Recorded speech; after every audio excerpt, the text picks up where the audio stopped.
केला बेचने वाली चुड़ैल। एक बार की बात है, जादूपुर नाम के एक गांव में करतब दिखाती एक औरत एक रेड्डी के लिए गांव में आती है। आइए आइए मेहरबान कदरदान, खाइए रोहड़ा के ताजे ताजे केले। कभी खाए नहीं होंगे ऐसे केले, पीले पीले केले खाइए। ये कहकर रोहड़ा हाथों में 4 केले लिए उन्हें सर्कल में जोर जोर से हवा में उछालती हुई करतब दिखाती है, जिसे देखकर आसपास के सारे बच्चे अपने अपने मम्मी पापा से उस औरत के पास जाने की जिद करने लग जाते हैं। पापा, ऐसा तो सर्कस में बॉल से होता है ना, ये आंटी तो केले से कर रही है। चलिए ना पापा, देखते हैं। रोहड़ा एक पतली सी तार पर चलती हुई केलों से करतब दिखाती है। आते जाते सभी लोग बाहर रुककर उसके करतब देखते हैं और वाह वाही करते नहीं थकते। जैसे ही एक आदमी पास आकर उसे पैसे देने लग जाता है, तब वो कहती है, अरे नहीं नहीं साहब, मैं करतब तो बच्चों के मन को बहलाने के लिए करती हूँ। धंधा तो मेरा केले का है। पीछे देखो मेरी रिड्डी, जो भी मेरे केले खाएगा मेरी तरह चुस्त दुरुस्त और तंदुरुस्त हो जाएगा। पता चलता है क्या कि मेरी उम्र 55 की है। अरे पर ऐसे ठंड के मौसम में कोई केला क्यों खाएगा? ये ऐसे वैसे केले नहीं है साहब, ये शरीर में गर्मी देते हैं। ठंड को दूर भगाए जो भी रोहिणा के केले खाए। पापा, अगर मुझे केले नहीं मिले तो मैं घर नहीं जाऊंगी। तभी उसके पापा कहते हैं कि बेटा, केले ठंड में कभी गर्मी नहीं देते। ये सब कहने की बातें हैं, सामान बेचने का तरीका है इनका। पर पिंकी नहीं मानती। मैं केले खाऊंगी। पिंकी की जिद के आगे नत्थू हार जाता है और उसे केले खरीद कर दे देता है। पिंकी खुश होकर केले घर ले आकर खाती है। अब मैं भी करतब करूंगी, कितना मजा आएगा। जादुई केले। पिंकी पहला केला खत्म भी नहीं करती कि वो बेहोश हो जाती है। दूसरे केले से एक काला धुआं आता है और रोहड़ा चुड़ैल बनकर बाहर निकल आती है। मेरे भूतिया केले बच्चे न खाए, ऐसा हो ही नहीं सकता। जादूपुर वालों, कब तक बचोगे? आ गई हूं मैं रोहड़ा, जिसका कोई नहीं कर सकता सामना। रोहड़ा पिंकी को गोद में उठाकर काले धुएं में कहीं गायब हो जाती है। शाम के वक्त नत्थू घर लौटता है और पिंकी को घर में ना पाकर उसकी माँ से कहता है, माँ पिंकी कहाँ है? अरे बेटा, उसे तो तू सुबह करतब दिखाने ले गया था ना, फिर कहाँ वापस आए तुम दोनों? मुझे लगा तू उसे अपने साथ मंडी ले गया होगा। हे भगवान, मेरी बच्ची कहाँ गई? मैं उसे घर ही तो छोड़कर गया था माँ। नत्थू गांव के घर कोने में अपनी बेटी को ढूंढता है, पर उसे वो कहीं नहीं मिलती। परेशान होकर आखिर रो रो कर नत्थू हिम्मत हार कर घर लौट आता है। अगली सुबह रोहड़ा फिर से करतब दिखाने आती है और इस बार पिंकी की तरह रोनी केले खरीद लेता है।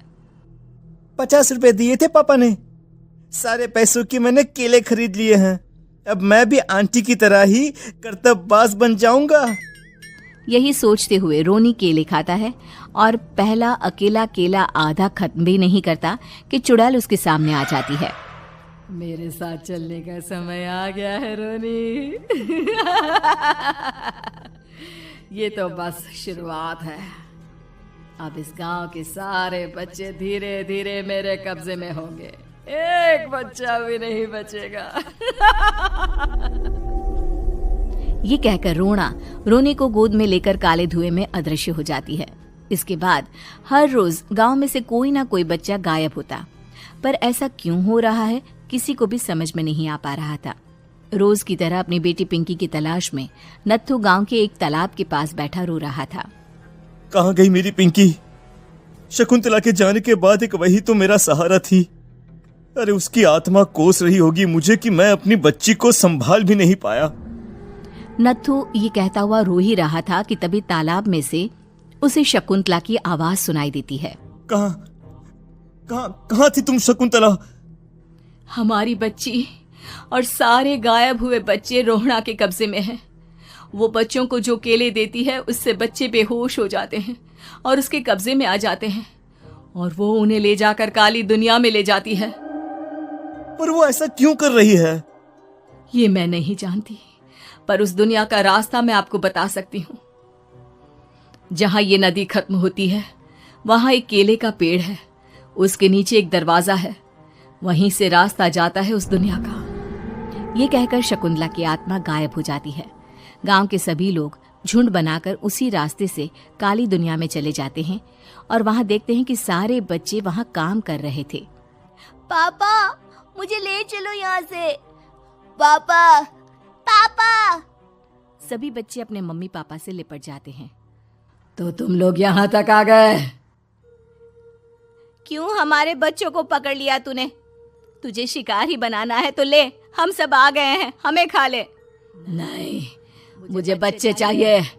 मेरे बच्चे के बदले तुम लोगों के बच्चे। क्या मतलब? मैं इसी गांव में रहने वाली एक औरत थी। केले की चोरी के इल्जाम में मेरे बेटे को गांव वालों ने इतना मारा कि वो मर गया। उसी दिन मैंने ठान लिया कि गांव वालों का भी वही हाल करूंगी। कुछ दिन बाद बेटे के चले जाने के दुख में मैं भी मर गई और मेरी भटकती आत्मा एक चुड़ैल बन गई। और फिर मैंने बदला लिया तुम सबके बच्चे छीनकर। बर्दाश्त नहीं कर पाए ना? सोचो मुझ पर क्या बीती होगी। हमें माफ कर दो रोना। पता नहीं ये किसकी गलती थी, पर हम सभी माफी मांगते हैं। हमारी खुशियां लौटा दो, तुम भी तो एक माँ हो। गांव वालों की बात सुनकर रोना का मन पिघल जाता है और वो बच्चों को छोड़ देती है। उसके बाद काली दुनिया बच्चों के लिए जादुई दुनिया बन जाती है। अब कोई भी कभी भी वहां आ जा सकता था।